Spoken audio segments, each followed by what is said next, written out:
होली की आत्मा। बचपन से शहर में रहने वाला मनोज इस साल होली की छुट्टियों में अपने गांव दुर्गापुर वापस आता है, जहां उसे देख पूरा गांव खुशी से झूम उठता है। जब गया था तब इतना सा था और अब देखो कितना बड़ा हो गया है। हाँ सरपंच जी, जब मैं गया था तब आप भी बहुत जवान थे और अब देखो कितने बूढ़े हो गए हैं आप। चलो चलो बढ़िया है। बच्चा घर वापस आ गया। इसी खुशी में आज रात पार्टी होगी। क्या बात है, गांव में भी पार्टियां होने लगी। वैसे अगर पार्टी की बात है तो आज क्यों सीधा होली पार्टी करते हैं। होली पार्टी की बात सुन चहल पहल में अचानक सन्नाटा छा जाता है, जिसे देख मनोज को कुछ अजीब लगता है, लेकिन तभी सरपंच बात पलट देता है। अब बहुत देर हो गई, चलो सब अपने घर चलो, पार्टी के बारे में कल सोचेंगे। मनोज भी मम्मी पापा के साथ घर आ जाता है, पर होली पार्टी और उस पर पूरे गांव की खामोशी वाली बात अभी तक उसके जहन से निकलती नहीं। पापा, होली पार्टी की बात पर सब चुप क्यों हो गए थे। अरे होगी उनकी कोई अपनी बात। मुझे गांव की पंचायत ही थोड़ी पता है।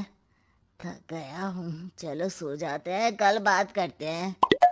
पापा की बात मानते हुए मनोज भी सोने चला जाता है। आज तो छुपा लिया, लेकिन हफ्ते बाद जब होली का दिन आएगा तब इसे कैसे रोकोगे।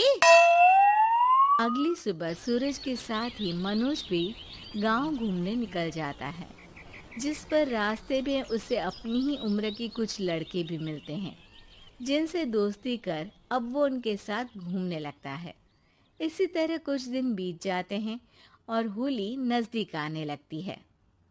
दोस्तों, होली में 4 दिन ही बचे हैं, पर गांव में उसकी कोई तैयारियां क्यों नहीं दिख रही। क्योंकि यहाँ होली नहीं मनाई जाती। अरे पर ऐसा क्यों। वो राजा भूषण। अरे तुम 4 दिन के लिए आए हो, क्या इतना सोच रहे हो। चलो कुछ खाने चलते हैं। इसी के साथ एक बार फिर होली की बात को टलते हुए देख मनोज को शक होने लगता है। वो घर पहुंचते ही इंटरनेट पर अपने गांव और राजा भूषण के बारे में जानकारी निकालने लगता है। क्या? मुझे आज तक ये नहीं पता था। ऐसा कैसे? किसी ने मुझे कुछ बताया क्यों नहीं? सारी जानकारी लेने के बाद मनोज गांव वालों या अपने मम्मी पापा से कुछ पूछे बिना खुद ही उसकी सच्चाई के बारे में छानबीन करने लगता है, जिसके चलते वो राजा भूषण की हवेली में पहुंचता है। वाह, क्या हवेली है यार। पर क्या यहाँ सच में कोई भूत है?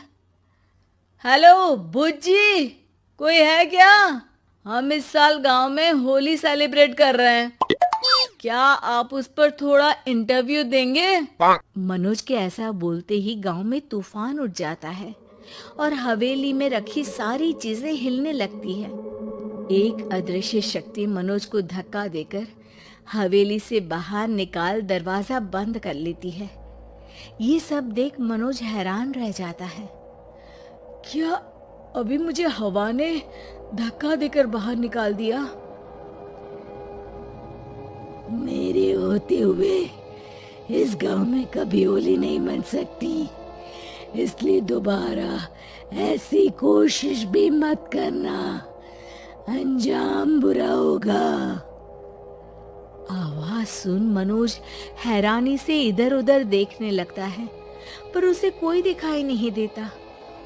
वो गांव वापस आ जाता है, जहां तूफान की वजह से सब कुछ तहस महस हो चुका होता है। आखिर ये तूफान आया कैसे? ना ऐसा कोई मौसम था और ना ही हमने होली का त्योहार मनाने की बात की थी। सरपंच की बात पर कोई रिएक्शन दिए बिना मनोज चुपचाप अपने घर चला जाता है, इस तरह देखते ही देखते होली का दिन भी आ जाता है और मनोज रंग लेकर गांव में निकल जाता है, लेकिन गांव पूरी तरह खाली होता है। अरे त्योहार का दिन है, धूमधाम की जगह मातम क्यों मनाया हुआ है? मनोज की आवाज सुन सब अपने घर की खिड़कियां खोल के घर के अंदर से ही उसे वापस जाने के लिए कहने लगते हैं, पर वो किसी की नहीं सुनता। तुझे पहले भी समझाया था, अगर होली खेलने की कोशिश भी की तो अच्छा नहीं होगा। अरे बात मान लो बेटा, तुम्हें सच नहीं पता। मुझे सब पता है। सालों पहले इस राजा ने एक अंधविश्वास फैलाया और आप लोग आज तक उसे मानते आ रहे हो। अरे बेटा, जब तुम पैदा भी नहीं हुए थे उससे भी बहुत पहले से इस गांव पर होली का श्राप है। अगर गांव में होली का त्योहार मनाया जाता है तो प्रलय आना पक्की बात होती है। राजा भूषण इस सब में नहीं मानते थे और त्योहार मनाने लगे, जिसके चलते होली वाले ही दिन पहले उनके बेटे की और फिर उनकी मृत्यु हो गई। तभी से गांव की रक्षा के लिए उनकी आत्मा उस हवेली में रह रही है। सबकी बातें सुन मनोज उलझन में पड़ जाता है।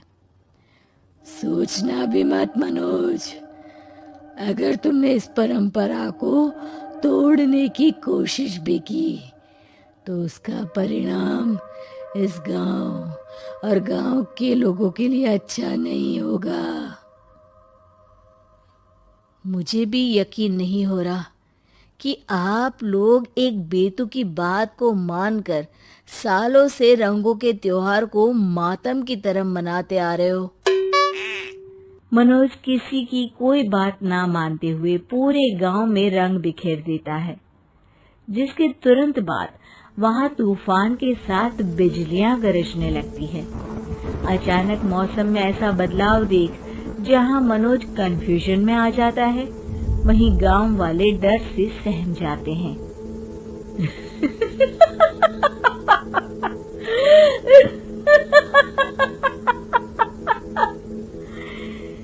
इस लड़के ने हमारे जैसे सिर्फ अपने स्वार्थ के लिए नहीं बल्कि पूरे गांव की खुशियों के लिए यहाँ होली मनाई है, जिस वजह से अब इस गांव पर होली का श्राप टूटता है।